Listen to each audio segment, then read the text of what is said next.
یعنی بعد نماز خفتن منهج علما این است که فقط با الله تعالی تنها ماندن.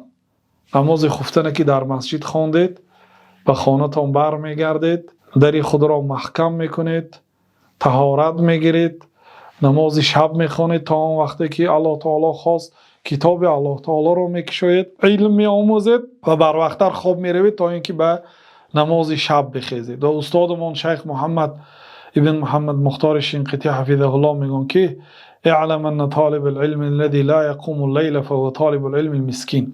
بدان آن طالب علمی که شبها نماز تهجد نمیخواند و طالب علم مسکین است. میگن یعنی در بین طالب علم و طالب علم مسکین، یعنی کم بغل، طالب علم علمش کم است.